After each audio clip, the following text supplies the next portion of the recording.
So why don't we start by having you tell me and tell everyone who's going to watch this video a little bit about yourself and a little bit about what you're trying to build. Hello, my name is Donell Creech, and I came to Austin in 1989, like most folks, chasing the burnt orange over here at UT, and been here plugged in ever since then. I'm one of the serial entrepreneur kind of folks, always starting something. Started the Heritage Council, which does the MLK celebration here in town that's still going on. Started Urban Music Fest, which happens at Auditorium Shores in March every year during Texas Village Weekend. That's still going on. I have a EZ magazine I call Soul City, and which I like to refer to it as Austin Chronicle and Do 512 for the Black community here in Austin. I've been doing that since 1999, my primary source.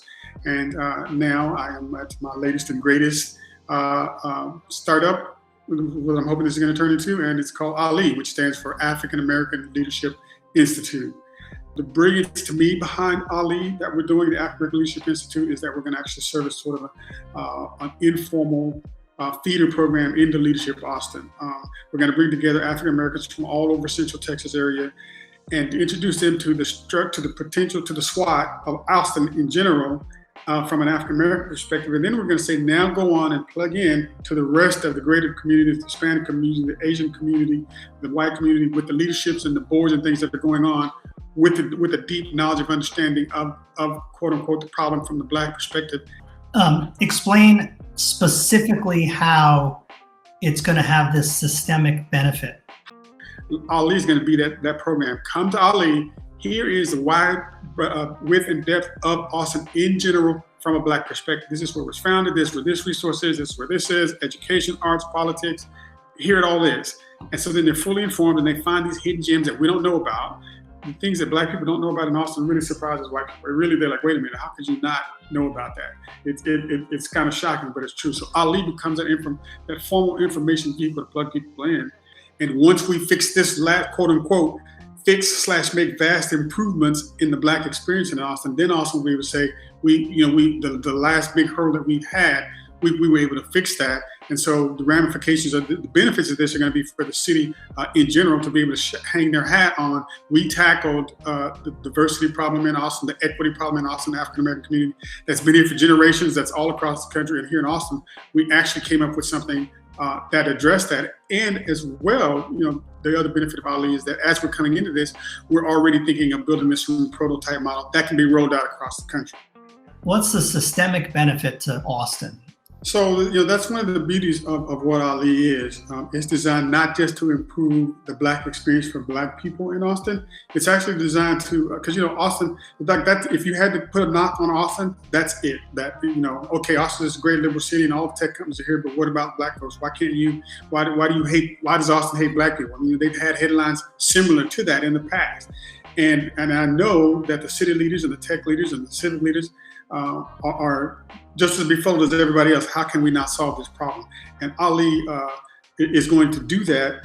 It's going to raise the profile of Austin, because you have to discount half of what I say, because I admit I am an Austin homer and I love the city. And I often say that Austin is that shining city on the hill. And once we fix this quote unquote fix/make vast improvements in the Black experience in Austin, then Austin will be able to say, the last big hurdle that we've had, we were able to fix that. And so the ramifications of the benefits of this are going to be for the city in general to be able to hang their hat on. We tackled the diversity problem in Austin, the equity problem in Austin, the African American community that's been here for generations, that's all across the country. And here in Austin, we actually came up with something that addressed that. And as well, the other benefit of AALI is that as we're coming into this, we're already thinking of building this from a prototype model that can be rolled out across the country.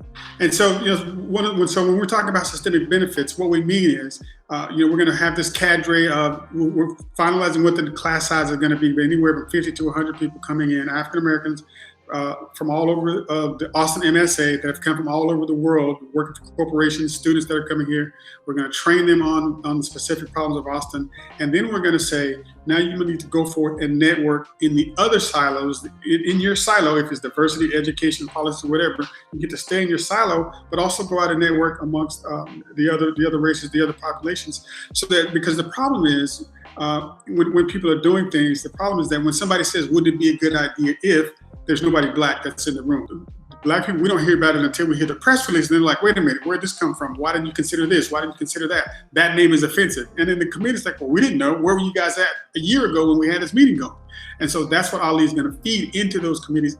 The day-to-day work is what Ali is going to come in there and plug, so that we're in these rooms when somebody says, wouldn't it be a good idea if somebody Black say, yes, that's good, but make sure you consider this. Same thing if there's not a woman in the room, if there's not a person of different ability in the room, Ali is going to fill that plug for Black folks. But hey, we did this program this way there. Where's this at in Austin? Where are the Black people? We're going to go to barber. We're going to go to church. All this sort of thing. Where are my people? Where are my peers? I can't find, they're in Pflugerville, they're in Round Rock, they're in Manor. There's no one resource where everybody can plug in. So they're just kind of out here floating around. They've got the job, they've got the work, but they're missing that sense of community to plug and play. Plug and play is what's missing for Black folks when they come here and transfer here. And so Ali is going to be that plug and play. In our ideal scenario, one of the very first things corporations do when they bring in African Americans is they'll get them plugged into Ali. Go learn about Austin. Go learn where the Black community is. Go network, and then come back and be a better employee for us. And then they'll we often hear that that's one of the things that corporations say when they do their exit interviews is that the employees left out of a lack of culture, lack of sense of structure, no feeling of belongingness. So Ali's going to address that for corporations. It's going to help the government side on their issues that they have. It's just Ali really is one of those once in a generation kind of stopgap issues that addresses a whole bunch of things from all the sides, not just something that just benefits Black people in Austin. It is truly going to benefit Austin in general.